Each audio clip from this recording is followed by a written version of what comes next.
On this episode, Happy Halloween!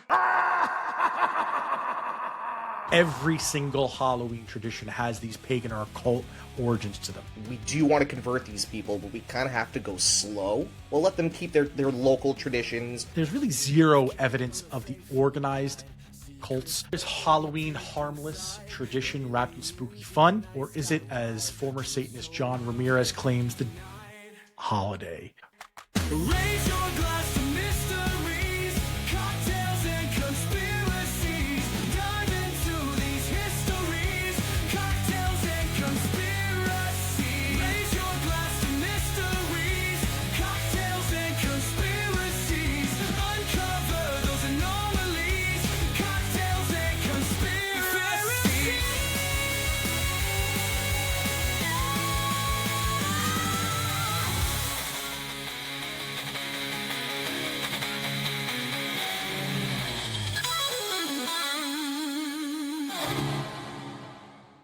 Tired of dragging around that clunky old grill to every tailgate or campsite?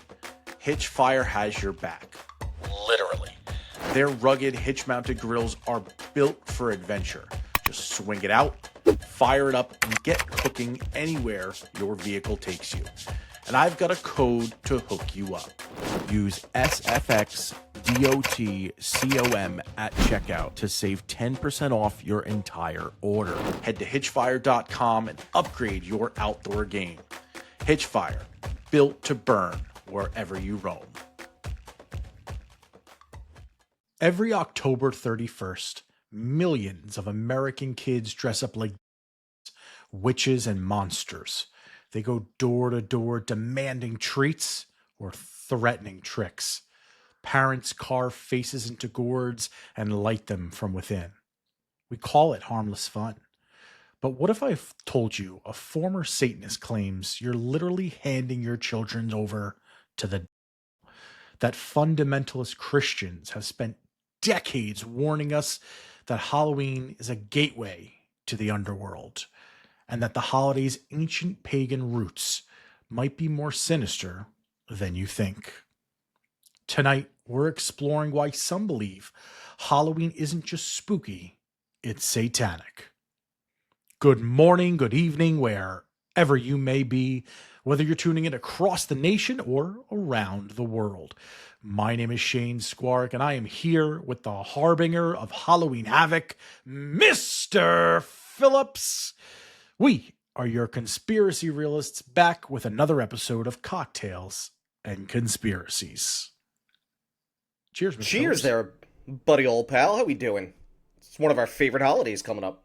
It is one of our favorite holidays. As you can see, Mr. Kruger has joined us for this episode, and I'm not going to lie, we heavily debated whether or not I should wear the mask for the duration of the recording and decided that, well, it probably sounded like complete and utter garbage, so we didn't do that. Cooler heads prevailed. Cooler heads prevailed. Mr. Philipps, one of your favorite holidays, the spooky season. Yeah. Our horror movies are in effect, of course. But what do you actually know about the origins of Halloween? Baby, I know a lot about Halloween. You see, Do you? You know me. You know I love documentaries. I love real stuff. So every year around this time, I just binge watch things on the origins of Halloween. I love it. I can't get enough of it. Interesting. I love it. Okay. And thanks to my people, the Irish, we have Halloween, my friend. Well, we'll get into You're that welcome. in a little bit. We'll get into that. You know, it's funny because I actually have never seen a documentary on the origin of Halloween. I mean, I've heard bits and pieces of it throughout the years, and a lot of my knowledge of it really comes from this research. Again, pieces over the years, but tying it all together. So I'm actually surprised to hear that as a documentary History fan Channel myself here. History Channel puts something out. I mean, they probably regurgitate the exact same documentary year after year. But that was like my go-to. I love that As stuff. one does. Oh, I got a weird Yeah. gnat flying around my camera now because all the lights are shining bright. It's going to drive me crazy the whole time. Yeah, it's interesting. You're going to have to at least figure out what that is and send that to me, because I'm curious to actually watch it, especially after we wrap up tonight's episode, see maybe kind of where the lines cross here. But for those not so knowledgeable here, Halloween traces back to Samhain, or Samhain, I should say. And this word, I had to, again, Samhain. I heard Samhain is from everything I was just listening to. I really listened to the Google Translate thing to pronounce it to me. Samhain, if you want to call it. Call whatever you want. Samhain. It's actually spelled Samhain, and there's actually a wrestling company called NWA, National Wrestling Alliance, that has a show every year called Samhain, and I always called it like Samhain, and I'm like, I have no idea what this even means. And then I watched it like last year, and they were saying what you said, Samhain. So I'm like, well, how do you get like that from this? It's very strange. Well, have you ever seen the name Siobhan spelled? It's like Sabayohan. Oh, Sibian. Oh, yeah. Okay. Oh, yeah. I'm thinking Sibian. Yeah. Oh, well, Yeah. No, not that word. Siobhan. Siobhan is what I'm thinking of. Yeah. I know what you're talking about. Irish, I've seen the name Irish have some spelled. weird Yes, spellings. Yes. Very weird. Yeah. Might have to blurb out that other word because that might not fly here on the tube here. Yeah. And I'm the one trying to be good here. In any case, it's an ancient Celtic fire festival, not to be confused with that crappy concert that never was, from over 2,000 years ago. The Celts believed that October 31st was the date. The date of October 31st was really the boundary between the living and the dead, where it completely dissolved. Spirits walked the earth. The Ishi, another weird Celtic word that I came across, basically Celtic fairies and could then cross over on October 31st. And to protect themselves, people were lighting massive bonfires and wearing disguises to confuse evil spirits and leaving food offerings.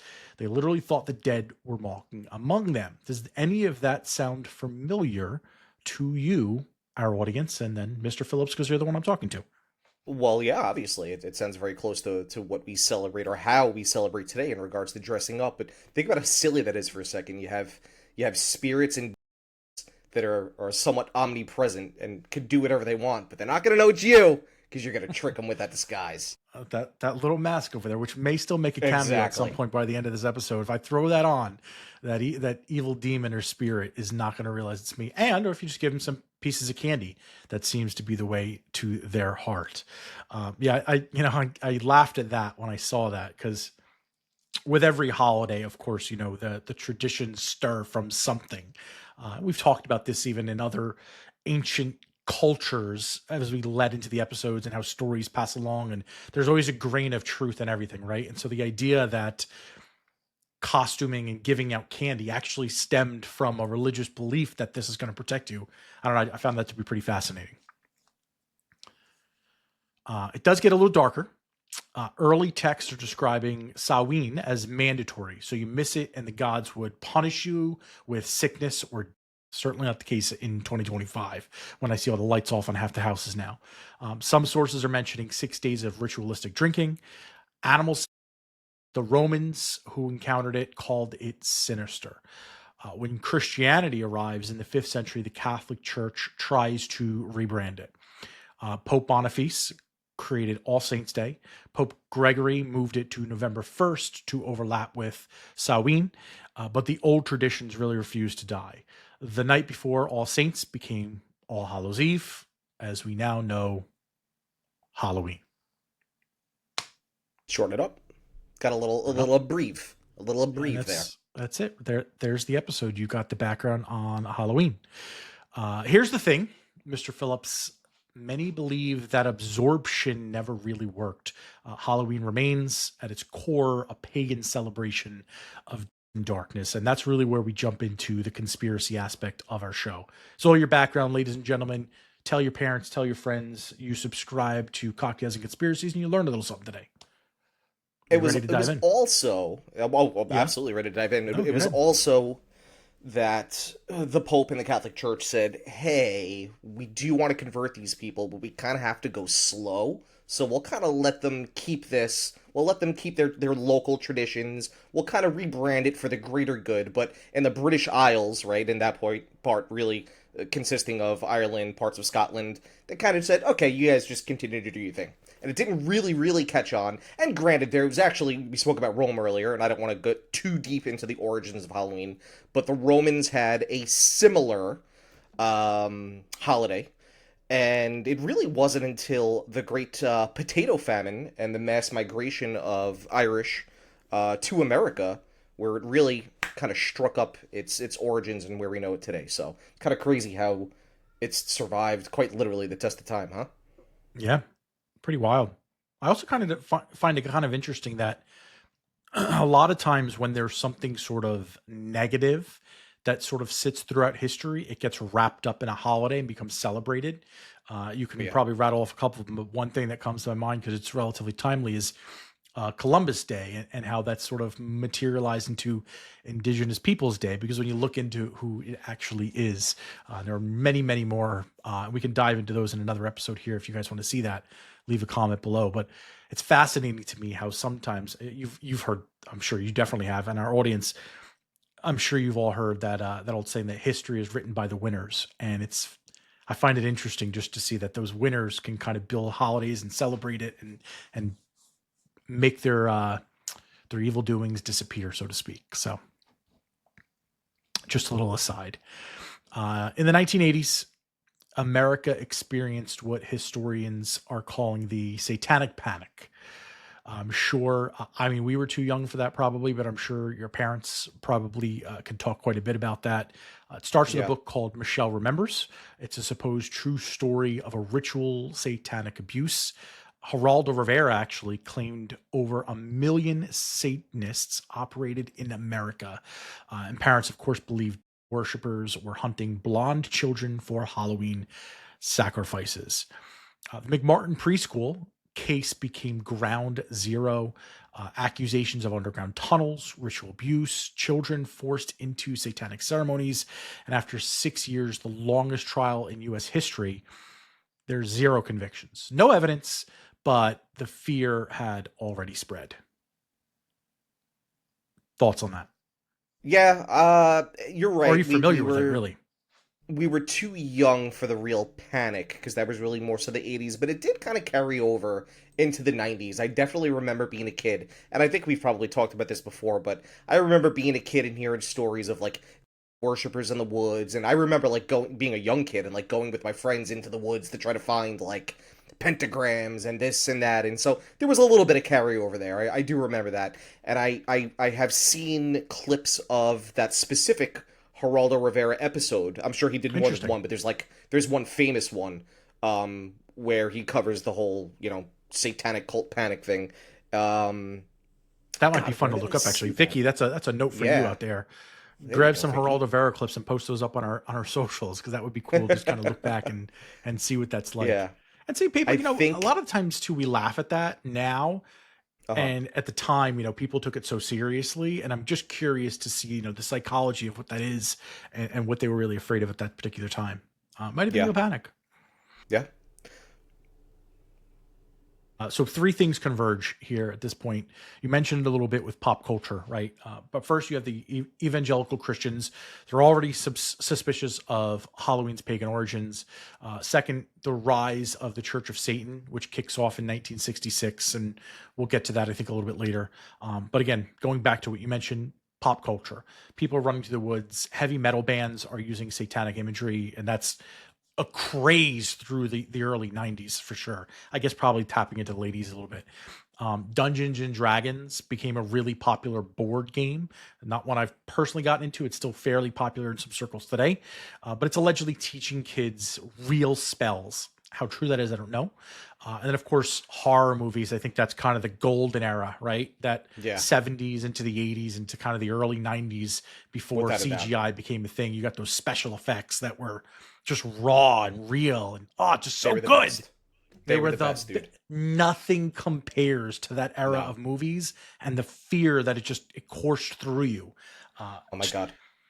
And when you think about that too, Mr. Phillips, there's this fear of Satan, right? That's on the rise. But then again, like the normalization of it comes through pop culture, comes through movies, comes through Hollywood. And it's like softening you to the idea of these, which of course scared the daylights out of us at the time. Mhm. But as you like kind of get older and you watch the movie a second, a third, a fourth, a 50th time, well, you're a little more softened up to it now. The Exorcist I isn't don't as know. scary on the 75th time Still as it was scares the me. first. Still It's scares scary. me.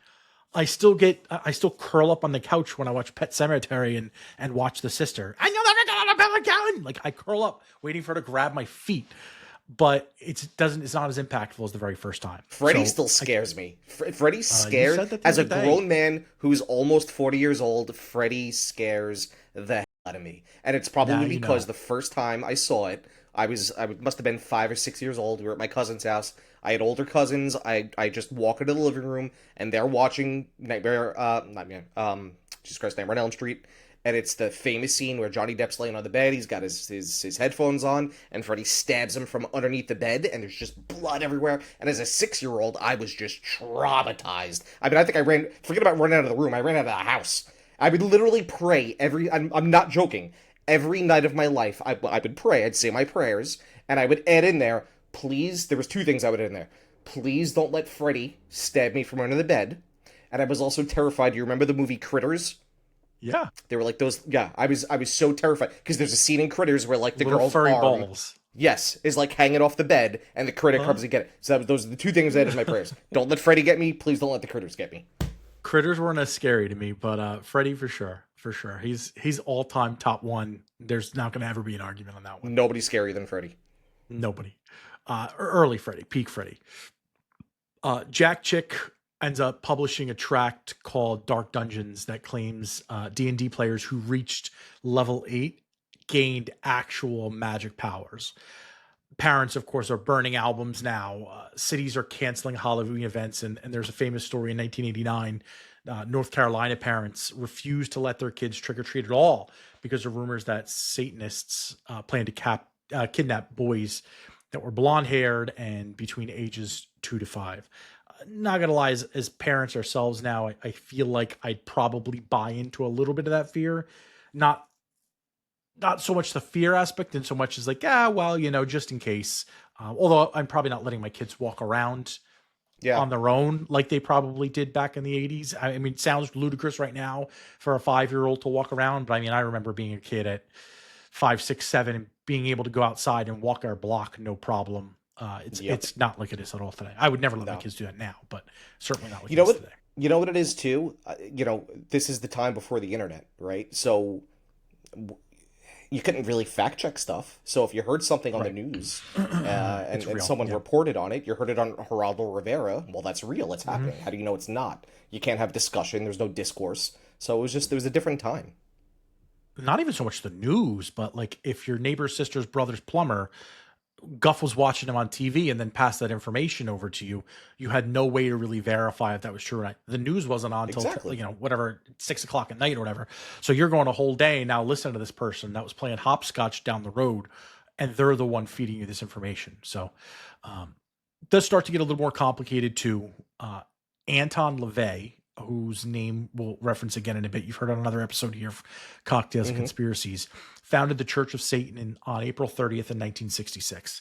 I can't even begin to pronounce this word, but it's Walpurgisnacht. Yeah, you know what I'm talking about? Good enough. No idea. Walpurgisnacht. I have no idea what that is, but it's another pagan holiday. He writes in the Satanic Bible that after your birthday, the 2 most important satanic holidays are Walpurgisnacht, again, butchering that word, and Halloween. Now, LaVey was basically an atheist who used just friggin' gnat. It's going to drive me crazy. It's flying right in front of my face because this light who uses Satan as a symbol of rebellion. But Christians don't see that way. There's a quote attributed to LaVey that surfaces every Halloween. And it goes, "I'm glad Christian parents let their children worship at least one night out of the year." You ever heard that? I have, and I don't buy into the whole Anton LaVey Church of Satan thing. He was, to me, he's a dude. He's a dude that kind of made some shit up. Well, according to the Church of Satan, they do claim that they are fake. There's no original source that exists, but ex-Satanists like John Ramirez insist it is real. Ramirez says when kids dress up for Halloween, even as angels or princesses, they're giving Satan legal rights to their identity. That participating in Halloween is kind of like having a one-night stand, with the direct quote there. And here's what we know. I think LaVey definitely believed.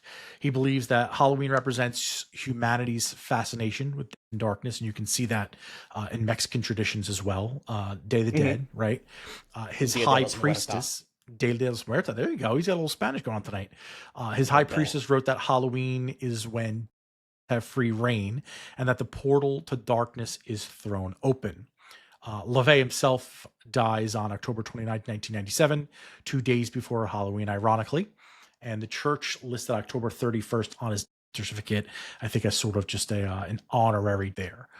You mentioned that you think he's largely BS. What I find interesting about him is we covered this on our doppelganger episode. His daughter, and her name slips my mind, but it is LaVey, absolute spitting image of the now world famous Taylor Swift. And so when you want to follow that trajectory and you look at the ages of the two of them and how it could potentially be, maybe go back and watch that episode. We talk about Hollywood clones and the movie The Island and stuff like that. Really fun episode. But there's interesting parallels there. It's really wild. It's wild how much she looks like her. I mean, it is spitting image. Identical. Could be the daughter. Could be the daughter. Right.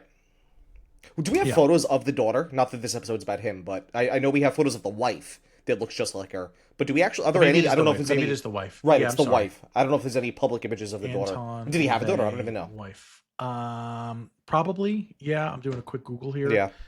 Anton LaVey wife. Now that I just threw a wrench into our. Is Satanic? Yeah, Xena LaVey. There he is. Yes, that's it. Yep. No, it's okay. We can always make a quick shift here. There you go. There's your Taylor Swift lookalike right there. I mean, this is just absolutely wild. Some of these photos, right? It's absurd. Yeah. Xena Shrek, born LaVey. So. Did you say Shrek? Interesting. Xena Shrek is her last name. Yep. Schreck. Her father is Anton LaVey. He's the founder of the Church of Satan. So, and she's much older than Taylor would be. Nevertheless, I just found that to be kind of an interesting one, a fascinating one, and just one where, you got a guy that's the Church of Satan, you got his daughter that looks like the world's most famous pop star, and all of her music sounds exactly the same. If you want to get a little conspiratorial here, there's some parallels that we drawn. Go back and watch that episode for some of those. It's a lot of fun, but I'm not going to rule it out. Richard Ramirez, am I Richard Ramirez? No, John Ramirez. Sorry, Richard Ramirez. Different Ramirez here. Stalker. Also a crazy claims he's a high-ranking official in 5 years. He says he removed over $100,000 worth of occult items from his apartment after converting. He now travels around the world warning Christians that Halloween participation opens spiritual doors. So he's really believing it, Mr. Phillips. And what's interesting is modern witches completely agree with him, just from the opposite perspective. Wiccan practitioners say Halloween or Samhain is when the veil is the thinnest. You hear this all the time in movies and TV shows, whenever you have these these occult type characters built into them, when communication with spirits is the strongest. They're performing rituals, they're honoring their ancestors, they're practicing divine communication, so to speak, right? And again, that goes back to Dia de los Muertos, whatever. Dia de los Muertos. Dia de los Muertos. I don't know if I'm saying that correctly. Anybody who speaks Spanish, please don't make fun of me. There's literally a Disney movie that also strikes me. Is it Coco or some crap like that? Oh, that was a great movie. Oh, it's one of the best. Is that the Disney movie? Yeah, it's Coco. Am I thinking of the right one? It's about the Day of the Dead. Uh-huh. Yeah, so that talks about this and like how they do this. Like right at Halloween, they start to contact their ancestors and they can cross over. So it's like this whole Celtic tradition, right, that comes over here, that's embraced by the Wiccans, that's embraced by the Satanists, is also embraced by Mexican culture for millennia. This isn't new. So it's just interesting to see how, again, rituals or traditions are very similar across different cultures in different regions of the world. Yeah. And you know what? Something that we've talked about a lot on this show is at those points in time, right? Let's take the Church of Satan out of it, but let's just talk about the ancient Celtic tradition, the ancient Celtic tradition and the Mexican traditions of Day of the Dead. They shouldn't have known about one another. There was no transit. Well, no, yeah. I mean, we're talking about something over 2,000 years old. There shouldn't have been transatlantic navigation at those times, especially between those two specific groups of people. So that is pretty interesting, isn't it? Not frequently enough where I would think that they would start to adopt one another's traditions or holidays or rituals, but perhaps plausibly to some degree. What's interesting is pagan practices are actually hidden kind of in plain sight through our traditions within Halloween. Every single Halloween tradition has these pagan or occult origins to them. Jack-o'-lanterns originally carved turnips in Ireland to ward off evil spirits. The Irish believed a soul named Stingy Jack was trapped between heaven and hell, wandering with a hollowed turnip lit by hellfire. Stingy Jack, Jack-o'-lantern, kind of a nice little play on words. We talked about it earlier, Mr. Phillips. Did I ever eat a turnip? Yeah, have you ever I eaten don't a turnip? think so. I don't know that it would have ever crossed my plate for any practical. Maybe it's like a garnish on something. So to put a turnip on. I don't know if I've ever seen a turnip. I've definitely seen it. I don't know that I've indulged in real life. You've seen one in real life? I don't think I've seen one. It's possible. Yeah, I don't keep track of that. I'm not gonna lie. If you guys out there that are watching or listening, you guys or ladies, please leave it in the comments. You know what? Make this guy feel That's the real conspiracy. Do turnips exist? I want to know. Let us know. Put it in the comments. Do turnips actually exist? Because I don't think they exist. I've never seen one. That's it. Well, I can't tell you what goes through this guy's head every once in a while, folks. This is the kind of stuff that we get out of him. We talked about it a little earlier. Costumes, again, not just for fun. The ancient Celts believed that dressing as these spirits confuses real spiritual camouflage. So trick-or-treating, again, evolves from the mumming, going door to door in costume. You're performing rituals for food. That's what your treat is, your candy. Refuse and you're cursed. And I assume that's maybe what the trick is supposed to be. Yeah, even they used to give out little bobbing cakes. For apples. Cakes. Yeah. They used to give out little cakes. I'd be kind of pissed if I got a little cake. But... Soul cakes. Okay. Bobbing for apples. I actually remember doing that quite a bit when I was a kid. Like we do it, right? We do our home trick or treat. We go to my grandmother's house and my aunt would always make us bob for apples on Halloween. I have absolutely no idea that was a tradition. I don't even know why we did it at the time, but apparently it's a Halloween tradition. It's a divine ritual or a divination ritual. Young women believe that the first to bite an apple would be the first to marry. And the apple peel toss would reveal your future spouse's initial. Did you do that too, or am I just a weirdo that grew up in an Italian household? No, I didn't bob for apples. However, it does make sense in an Italian household because do you know where it and you're not wrong, right? There was a tradition rooted in kind of love, if you will. But before that, do you know where it comes from? You want to take a guess? I'm assuming Adam and Eve to some degree. It's the only other apple in history. Good guess. Good guess. But it comes from the Romans. So there was a Roman god. Couldn't tell you the name. Don't remember it off the top of my head. And they were associated with apples. And so the ancient Romans believed that you could tell the future by filling a bucket with apples and then bobbing for that apple. How in God's name that was supposed to allow you to tell the future, I have absolutely no idea. It doesn't make any sense at all. But that's where they got that tradition from. Well, that's interesting because in the Celtic belief here, you're the first to bite the apple and then spit the apple out. Allegedly, I don't know how the peel does this, but the apple peel toss reviews your future spouse's initial. I mean, that's what this legend is supposed to do. So the Romans, the Irish are close enough, but it's just interesting to see that kind of that parallel between cultures right there. Well, don't forget, I mean, the Romans eventually conquered the British Isles, and Ireland was part of that, right? So you have kind of a convergence of traditions. The convergence of stories, yeah. Black and orange colors, I mean, that's probably the most obvious ones. Black represents orange, the harvest, both again tied to Samhain. Even modern secular editions have a cult connection. Haunted houses this recreate the Celtic belief that spirits roam freely. And then horror movie marathons, just celebrating the ideas, the concepts of fear and yeah. Also music too. My bad, I didn't mean to cut you off. Music? No, go ahead. Dive in. No, but music in the 70s and 80s, right? You saw bands like the Misfits. The Misfits Right. are I know that's not your brand of music, right? I'm a huge Misfits fan. They Not my are brand. literally they're the creators, the godfathers of a whole subgenre of punk music called horror punk, right? They gave birth to a whole genre of music. You then had Metallica kind of stem off of that. They cite they cite the Misfits as one of the biggest influences. So music played a big role in that as well. Yeah. I can see that. Makes sense. So believers in this theory are basically summarizing all of these traditions, and their argument is just that, right? By participating in Halloween, even casually, you are now engaging in these rituals designed to honor darkness. We talked about this earlier. You're teaching your children that occult imagery is fun, that are cartoon characters, that is entertainment, right?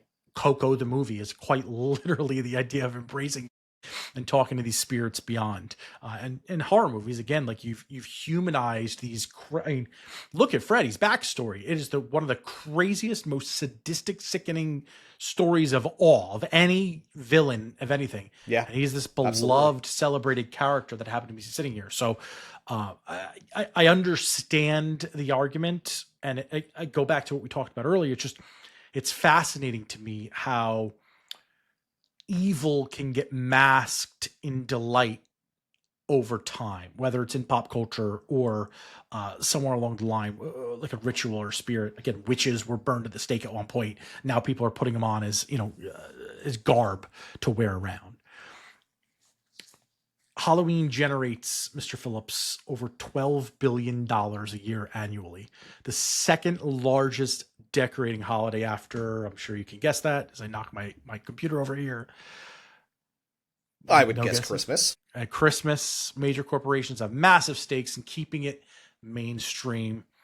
Some argue it's intentional cultural programming, which we've talked about a little bit with MK Ultra.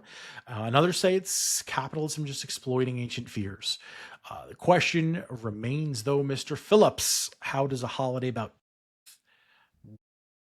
and the divine become America's second biggest celebration? And you're taking a deep breath, so you've got something profound here, I'm hoping. Oh, no, not profound at all. I was going to say the biggest mystery to me is where are these people storing these 40-foot skeletons that are in front of everybody has a 50-foot skeleton that they bought from Home Depot. It's on every other block you see one. Where are you do you have a storage bin? Like, are you literally renting storage just for your decorations? Where are you putting it? Where's it going? I am always fascinated by that. Is a conspiracy in and of itself. There is one household that's got like a 40-foot werewolf, not the skeleton one, the werewolf one. They just straight up leave it up all year round. It's up all year. It's up for Christmas. Dude, there's it's somebody in my spring. neighborhood. It's up all year. Yes.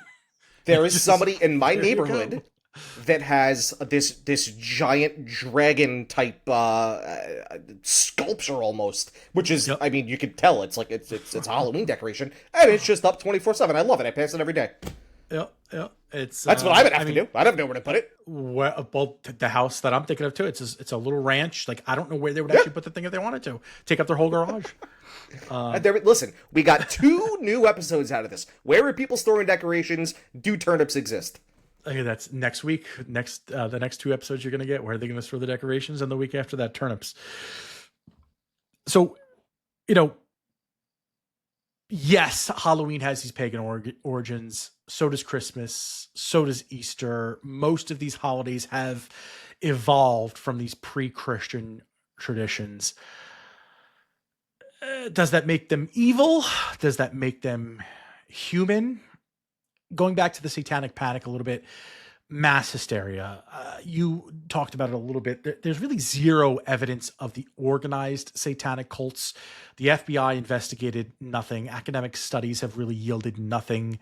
The daycare trials were allegedly a little coerced testimony from those children, led by adults kind of asking leading questions, which we've seen over, I can't remember the name of the school, but that African school that had the aliens that dropped down there. It's not the first time we've seen these types of things happening. You know what I'm talking about?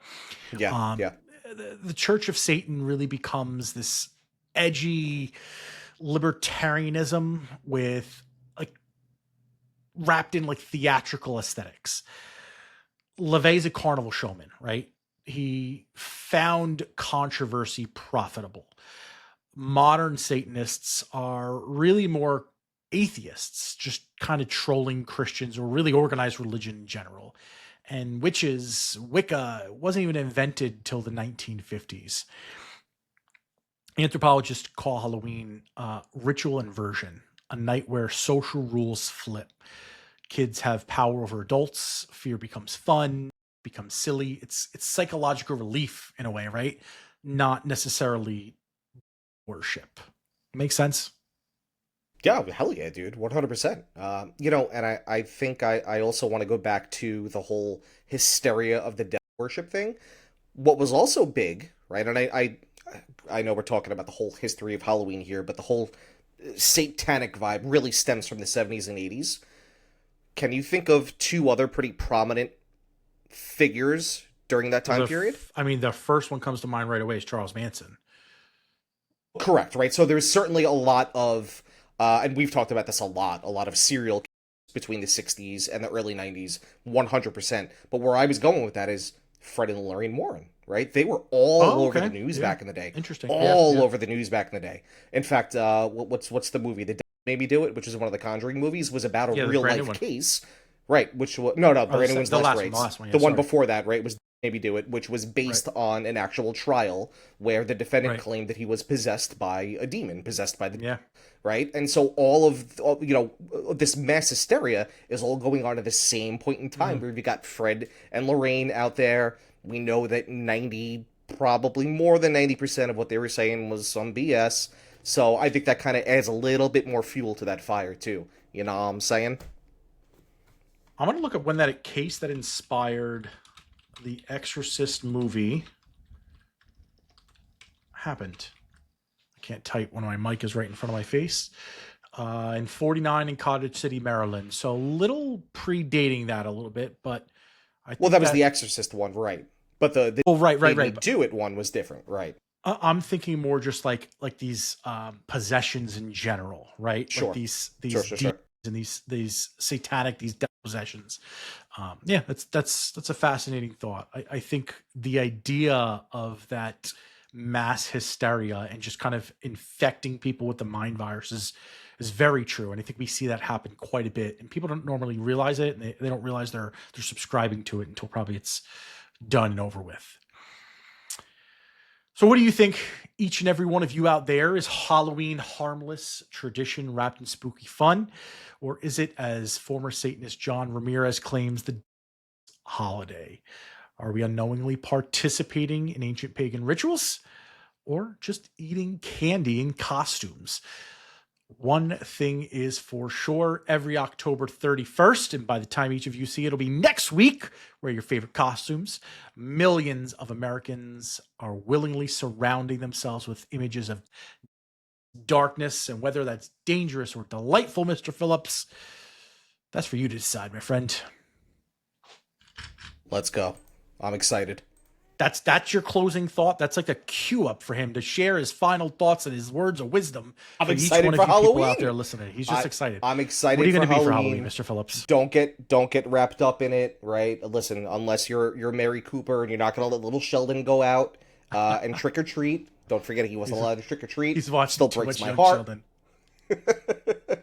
Let your kids go out. Let them be kids, right? You talked about it earlier, about 3 seconds ago. It's the night of the year where everything kind of flips, where you get to poke fun at all the things that kind of scare you a little bit. So go out, have fun, let your kids have fun, enjoy.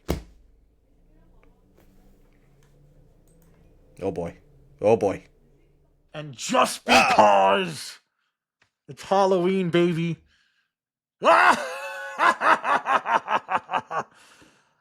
Like, I couldn't even find my camera. I'm sorry if I sound like garbage. I got a latex mask on my face for those listening online. And this is why we couldn't do the episode like this. This is why we couldn't do the episode. A little Freddy Krueger action for you. Like, subscribe, YouTube, Spotify, X, Instagram, cocktailsconspiracy.com, conspiracyrealist.com. It is hard to breathe when you're yelling around in this thing. Until next time, everybody. Cheers on Cocktails and Conspiracies.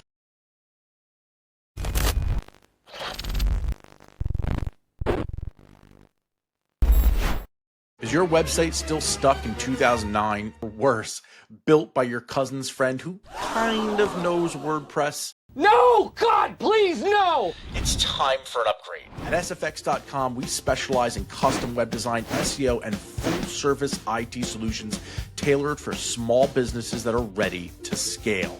Whether you're just starting out or reinventing your brand, the team at sfx.com brings strategy, style, and serious tech skills to every project. Visit s-fx.com today, where small businesses get big solutions. Visit s-fx.com.